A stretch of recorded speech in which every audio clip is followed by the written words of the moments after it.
Seigneur Tout-Puissant, toi qui es saint et pur, je viens humblement devant ton trône aujourd'hui, reconnaissant mes faiblesses et mes imperfections. Toi seul as le pouvoir de me purifier et de me renouveler. Père céleste, lave-moi entièrement de tout péché. Purifie mon cœur de toute pensée impure, de toute rancune, de tout doute, de toute peur. Que ton sang, versé pour moi à la croix, me rende pur comme la neige. Seigneur, je te demande de sonder mon cœur et de retirer tout ce qui ne te plaît pas. Brise les chaînes de l'amertume, détruis les liens de l'orgueil et libère-moi de tout esprit négatif qui m'éloigne de toi. Éternel, purifie mes pensées, que mon esprit se tourne vers ce qui est pur, noble et digne. Répands ton esprit en moi pour me guider dans la vérité et me conduire sur le chemin de la sainteté. Seigneur, je t'invite dans ma vie entière, purifie ma maison, mes relations, mes paroles et mes actes. Éloigne toute énergie négative, toute influence mauvaise ou esprit impie autour de moi. Je t'offre mon corps comme un temple, Seigneur. Sanctifie-le, guéris-le et rends-le digne de ta présence. Que tes mains puissantes ôtent toute maladie, toute douleur et tout fardeau spirituel. Ô Dieu de lumière, chasse toute obscurité de ma vie. Renouvelle en moi un esprit pur et droit et fais de moi un vase d'honneur, prêt à accomplir ta volonté parfaite. Seigneur, je déclare que par ta puissance, je suis lavé, renouvelé, sanctifié et purifié. Aucune force du mal ne pourra plus m'affecter, car je marche désormais sous ton ombre et ta protection. Merci Père, pour ton amour inconditionnel et pour le pardon que tu m'accordes. Merci pour la pureté que tu déposes en moi aujourd'hui. Je te rends gloire, je t'exalte et je t'honore, car tu es mon Dieu, mon Sauveur et ma source de vie. Voici 10 versets bibliques de protection, accompagnés d'une brève explication pour chaque passage, montrant comment ces promesses divines peuvent vous encourager et vous fortifier. 1. Psaume 91, 1 à 2. Celui qui demeure sous l'abri du Très-Haut repose à l'ombre du Tout-Puissant. Je dis à l'Éternel, mon refuge et ma forteresse, mon Dieu en qui je me confie. Explication. Ce verset nous rappelle que, lorsque nous cherchons refuge en Dieu, nous sommes sous sa protection directe. Sa présence devient un abri spirituel et physique contre tout danger. 2, Ésaïe 54, 17. Toute arme forgée contre toi sera sans effet, et toute langue qui s'élèvera en justice contre toi, tu la condamneras. Explication. Dieu garantit que toute attaque contre vous échouera. Ses enfants bénéficient de sa justice et de sa puissance pour repousser les accusations et les attaques spirituelles. 3. Proverbe 18, 10. Le nom de l'Éternel est une tour forte. Le juste s'y réfugie et se trouve en sécurité. Explication. Appeler le nom de Dieu est comme entrer dans une forteresse invincible. Sa présence protège et garde ceux qui recherchent sa sécurité. 4. Psaume 23, 4. Même quand je marche dans la vallée de l'ombre de la mort, je ne crains aucun mal, car tu es avec moi. Ton bâton et ta houlette me rassurent. Explication. Dieu nous accompagne même dans les moments les plus sombres et les plus dangereux. Sa présence constante nous donne du courage et la certitude de sa protection. 5, 2, Thessaloniciens 3, 3. Le Seigneur est fidèle. Il vous affermira et vous protégera du malin. Explication. Dieu est fidèle à ses promesses. Il renforce notre foi et nous protège de l'ennemi, assurant que le mal ne nous dominera pas. 6. Psaume 120 et 1, 7, 8. L'Éternel te gardera de tout mal. Il gardera ton âme. L'Éternel gardera ton départ et ton arrivée, dès maintenant et à jamais. Explication. Ces versets promettent une protection constante. Dieu veille sur chaque aspect de votre vie, qu'il s'agisse de vos déplacements ou de vos décisions. 7. Ésaïe 41, 10. Ne crains rien, car je suis avec toi. Ne promène pas des regards inquiets, car je suis ton Dieu. Je te fortifie, je viens à ton secours. Je te soutiens de ma droite triomphante. Explication. Ce verset encourage à surmonter la peur, car Dieu est notre force et notre aide. Il nous soutient dans les épreuves, nous assurant qu'il ne nous abandonnera pas. 8. Deutéronome 31, 6. Fortifiez-vous et ayez du courage. Ne craignez point et ne soyez point effrayés devant eux, car l'Éternel, ton Dieu, marchera lui-même avec toi. Il ne te délaissera point, il ne t'abandonnera point. Explication. Cette promesse rappelle que Dieu est toujours présent pour ses enfants. Sa fidélité nous donne la force de faire face à toutes les batailles. 9e psaume 34:7. L'ange de l'Éternel campe autour de ceux qui le craignent, et il les arrache au danger. Explication. Ceux qui respectent et honorent Dieu bénéficient d'une protection céleste. Les anges de Dieu veillent sur eux et les délivrent de toute menace. 10. Jean 10h28 à 29. Je leur donne la vie éternelle. Elles ne périront jamais, et personne ne les ravira de ma main. Mon Père, qui me les a donnés, est plus grand que tous, et personne ne peut les ravir de la main du Père. Explication. Jésus assure que nous sommes en sécurité dans les mains de Dieu.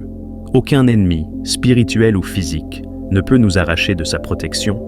Ces versets montrent que Dieu est un refuge, une forteresse et un bouclier pour ses enfants. En méditant sur eux, vous trouverez non seulement la paix intérieure, mais aussi la confiance que Dieu veille sur vous constamment. Dieu a donné son Fils unique pour sauver le monde, car Dieu a tant aimé le monde qu'il a donné son Fils unique, afin que quiconque croit en lui ne périsse point, mais qu'il ait la vie éternelle. Jean 3,16. Le plus grand acte d'amour de Dieu est d'avoir envoyé Jésus pour mourir pour nos péchés. Ce sacrifice montre que son amour dépasse tout ce que nous pouvons imaginer, car il a donné ce qu'il avait de plus précieux pour nous sauver. Dieu offre gratuitement le pardon et la grâce, mais Dieu prouve son amour envers nous, en ce que, lorsque nous étions encore des pécheurs, Christ est mort pour nous. Romains 5:8. Dieu n'attend pas que nous soyons parfaits pour nous aimer. Il a manifesté son amour en prenant l'initiative de nous sauver alors que nous étions encore pécheurs. Cet amour inconditionnel témoigne de sa bienveillance envers toute l'humanité. Dieu veille sur le monde entier. Il fait lever son soleil sur les méchants et sur les bons, et il fait pleuvoir sur les justes et sur les injustes. Matthieu 5:45.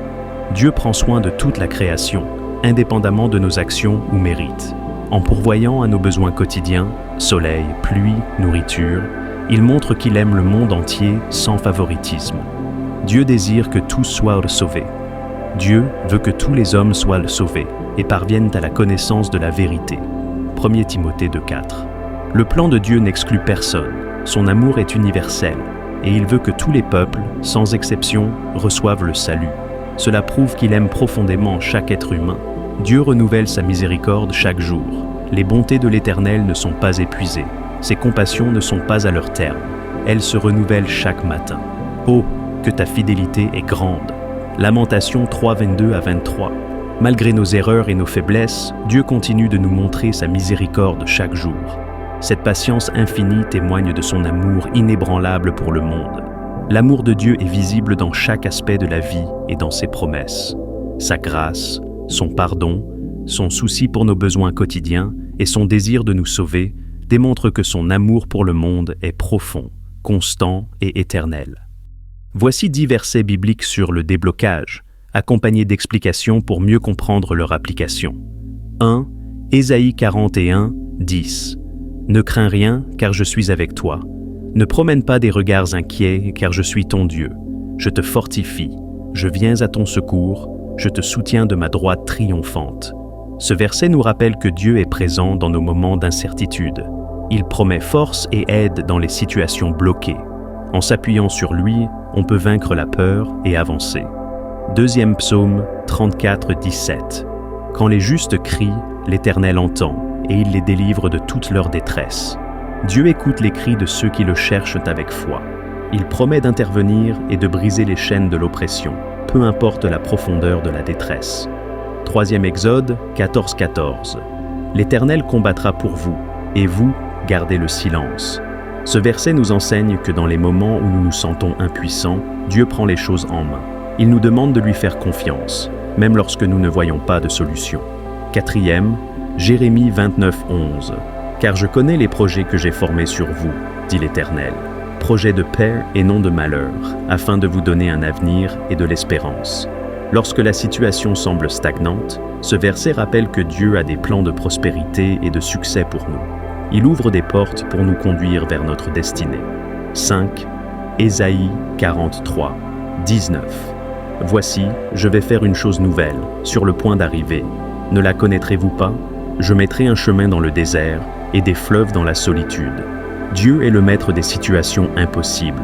Il promet de créer des chemins où il n'y en a pas, même dans les circonstances les plus arides de la vie. 6e psaume, 107 versets, 13 à 14. Dans leur détresse, ils crièrent à l'Éternel, et il les délivra de leurs angoisses. Il les fit sortir des ténèbres et de l'ombre de la mort, et il rompit leurs liens. Ce passage montre la puissance de Dieu pour briser les chaînes spirituelles ou émotionnelles. Il est fidèle pour délivrer ceux qui l'invoquent avec foi. 7 Philippiens 4,19. Et mon Dieu pourvoira à tous vos besoins, selon sa richesse, avec gloire en Jésus-Christ. Si vous traversez une période de blocage financier ou de manque, ce verset assure que Dieu est le pourvoyeur. Il ouvre des portes de provision au bon moment. 8e. 2 aux Corinthiens 10, 4. Car les armes avec lesquelles nous combattons ne sont pas charnelles. Elles sont puissantes par la vertu de Dieu pour renverser des forteresses. Ce verset nous rappelle que les blocages spirituels ou émotionnels peuvent être surmontés par la puissance de Dieu. Par la prière et la foi, nous pouvons renverser les obstacles. 9e Psaume 46. Dieu est pour nous un refuge et un appui, un secours qui ne manque jamais dans la détresse. Explication. Dans les moments où nous nous sentons bloqués ou abandonnés, Dieu est notre refuge. Il est toujours disponible pour nous aider à avancer. 10. Jean 8,36. Si donc le Fils vous affranchit, vous serez réellement libre. Jésus offre une liberté complète. Que ce soit un blocage spirituel, émotionnel ou physique, ce verset affirme que Christ a le pouvoir de libérer totalement. Ces versets sont des promesses que vous pouvez proclamer dans la prière. Ils rappellent que Dieu est capable de transformer toutes les situations en notre faveur et d'apporter la percée tant attendue. Acte 3,19. Repentez-vous donc et convertissez-vous pour que vos péchés soient effacés. Ce verset nous rappelle que la repentance est essentielle pour être pardonné et renouvelé. 1 Jean 1,9. Si nous confessons nos péchés, il est fidèle et juste pour nous les pardonner et pour nous purifier de toute injustice. Dieu est prêt à pardonner lorsque nous lui confessons nos fautes avec un cœur sincère. Ésaïe 55,7. Que le méchant abandonne sa voie et l'homme injuste ses pensées, qu'il retourne à l'Éternel, qui aura pitié de lui. Dieu appelle chacun à abandonner le péché pour trouver miséricorde et pardon. Proverbe 28,13. Celui qui cache ses transgressions ne prospérera point, mais celui qui les avoue et les délaisse obtiendra miséricorde. La confession sincère est la clé pour recevoir la miséricorde de Dieu. Joël 2,12-13. Revenez à moi de tout votre cœur, avec des jeûnes, avec des pleurs et des lamentations. Déchirez vos cœurs et non vos vêtements, et revenez à l'Éternel, votre Dieu. Dieu demande une repentance authentique, venant du cœur, et non de simples gestes extérieurs. Psaume 51,10. Ô Dieu, crée en moi un cœur pur, renouvelle en moi un esprit bien disposé. Une prière de David pour que Dieu transforme son cœur après son péché. Luc 15,7. Il y aura plus de joie dans le ciel pour un seul pécheur qui se repent que pour 99 justes qui n'ont pas besoin de repentance. La repentance d'un seul pécheur est une source de joie pour Dieu et les anges. Jacques 4,8-9. Approchez-vous de Dieu et il s'approchera de vous. Nettoyez vos mains, pécheurs. Purifiez vos cœurs, hommes irrésolus. Un appel à s'éloigner du péché et à s'approcher de Dieu avec sincérité. Ézéchiel 18,21. Si le méchant revient de tous les péchés qu'il a commis, s'il garde toutes mes lois et pratique la droiture, il vivra. Dieu offre la vie à ceux qui abandonnent le mal pour suivre ses voies. Matthieu 4,17. Repentez-vous, car le royaume des cieux est proche. Ce message de Jésus souligne l'urgence et l'importance de se tourner vers Dieu. Ces versets montrent que la repentance est un acte d'humilité et de foi qui nous réconcilie avec Dieu et nous ouvre la voie à la grâce et au salut. Seigneur Tout-Puissant, toi qui es le Dieu des opportunités et des miracles, je viens humblement devant ton trône aujourd'hui pour te confier ma vie et tout ce que je fais. Père, je reconnais que toute bénédiction vient de toi, car tu es la source de la faveur et de la prospérité. Je t'invoque aujourd'hui pour que ta grâce m'accompagne partout où je vais. Ouvre les portes que personne ne peut fermer et place ton sceau de bénédiction sur mon chemin. Seigneur, je te demande de bénir mes mains. Tout ce que je touche, fais-le prospérer. Bénis mes projets et mes rêves, fais-les fructifier au-delà de mes attentes. Père céleste, enlève de ma vie tout obstacle, toute malchance, toute stagnation et tout échec. Détruis les plans de l'ennemi qui cherchent à me détourner de ton plan. Je proclame que ta lumière chasse toute ombre et que ta puissance ouvre des chemins là où il n'y en avait pas. Donne-moi la sagesse et la prudence pour saisir les opportunités que tu places devant moi. Guide mes pas vers les bonnes rencontres, les bonnes décisions et les moments parfaits. Seigneur, que ta faveur me suive comme une ombre, que ton amour et ton soutien soient visibles dans ma vie. Je rejette la peur, le doute et l'incertitude, et je choisis de marcher avec confiance, car tu es avec moi. Seigneur, je déclare que je suis béni dans ma maison, béni dans mon travail, béni dans mes relations, béni dans mon esprit et dans mon corps. Par ta puissance, transforme les défis en opportunités, les épreuves en bénédictions et les retards en victoire. Merci Seigneur, car tu es fidèle. Merci car tu ne retiens aucune bénédiction à ceux qui t'aiment. Je reçois ta faveur, ta grâce et ta chance dans chaque domaine de ma vie. Et je marcherai dans la reconnaissance, sachant que tu as déjà tout accompli pour moi. Au nom de Jésus-Christ,